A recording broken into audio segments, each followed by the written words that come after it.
ایک رات سلطان محمود غزنوی سو رہا تھا کہ یکایک اس کی آنکھ کھل گئی۔ پھر لاکھ چاہا کہ دوبارہ نیند آ جائے، مگر نیند کوسوں دور نکل چکی تھی۔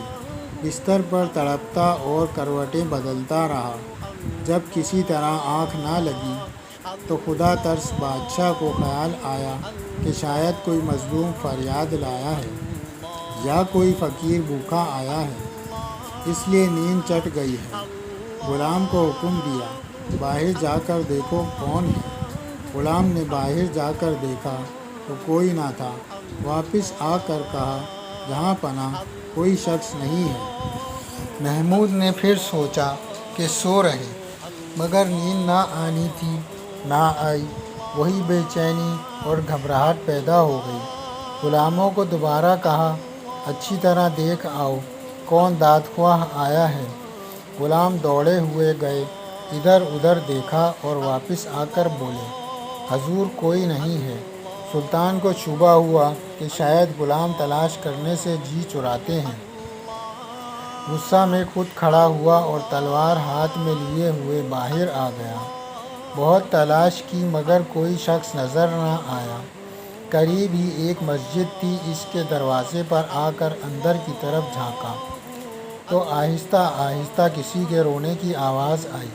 قریب پہنچ کر دیکھا تو ایک شخص فرش پر پڑا ہوا نظر آیا۔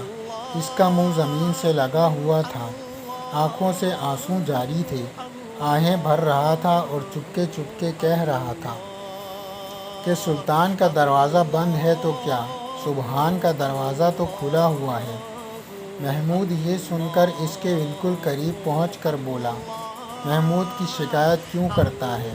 وہ تو ساری رات تیری تلاش میں بے چین ہے۔ بتا تجھے کیا تکلیف ہے؟ کسی نے ستایا ہے؟ کیوں اور کس غرض سے آیا ہے؟ یہ سن کر وہ شخص اٹھ کھڑا ہوا اور پھوٹ پھوٹ کر روتا ہوا بولا، حضور ایک درباری کے ہاتھوں ستایا ہوا ہوں، مگر اس کا نام نہیں جانتا۔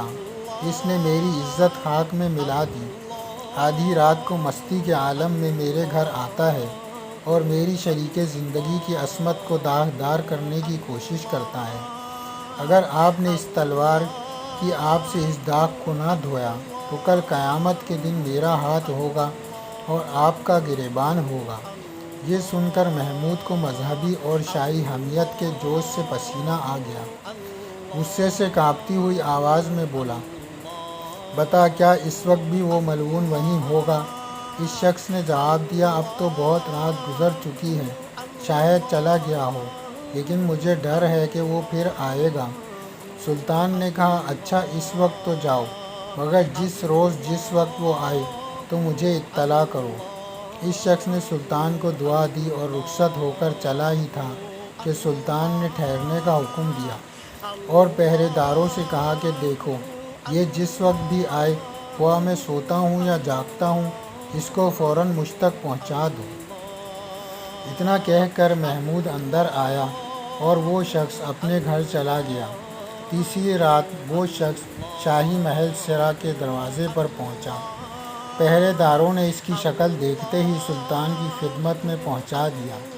سلطان جاگ رہا تھا، تلوار لے کر اٹھ کھڑا ہوا اور بولا، چلو، رات کو شکار کرنے والی لومڑی تک مجھے لے چلو۔ یہ سن کر وہ شخص آگے ہو لیا اور سلطان اس کے پیچھے پیچھے روانہ ہوا۔ گھر پہنچ کر اس شخص نے وہ جگہ بتائی جہاں وہ ظالم شخص خزانہ کا سانپ بنا سو رہا تھا۔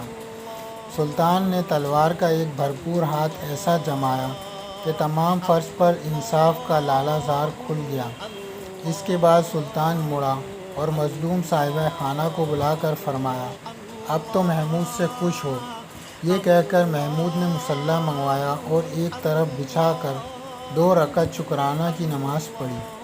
پھر اس شخص سے مخاطب ہو کر پوچھا، گھر میں کچھ کھانے کو ہو تو لاؤ۔ اس شخص نے جواب دیا، ایک چونٹی سلطان کی کیا خاطر کر سکتی ہے، جو کچھ ہے حاضر کرتا ہوں۔ یہ کہہ کر دسترخوان ڈھونڈ کر سوکھی روٹی کے کچھ ٹکڑے لیے ہوئے آیا اور سلطان کے سامنے رکھ دیے۔ سلطان نے اس رغبت اور شوق سے یہ ٹکڑے کھائے کہ شاید عمر بھر کوئی لذیذ غذا اس طرح نہ کھائی ہوگی۔ کھانے سے فارغ ہو کر سلطان نے اس شخص سے کہا، معاف کرنا، میں نے تمہیں کھانے کے لیے تکلیف دی، لیکن سنو، بات یہ ہے کہ جس روز تم مجھے ملے اور اپنا دکھڑا سنایا، اس وقت میں نے قسم کھائی تھی کہ جب تک اس خبیث کے سر کو اس کے شانے سے جدا کر کے تمہارے گھر کو پاک نہ کر دوں گا، رزق کو حرام سمجھوں گا۔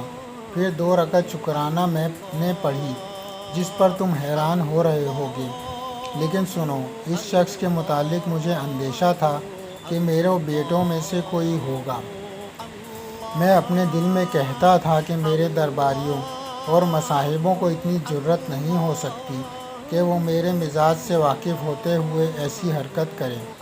میں جس قدر زیادہ سوچتا گیا، اسی قدر میرا یقین بڑھتا گیا۔ اتنی بڑی گستاخی کی ہمت صرف بادشاہ کی اولاد کو ہو سکتی ہے، کیونکہ یہ عام طور پر غرور کے نشے میں مست رہتے ہیں۔ چنانچہ میں تمہارے ساتھ یہاں اپنے کسی فرزند کو قتل کرنے کے ارادے سے یہاں آیا تھا۔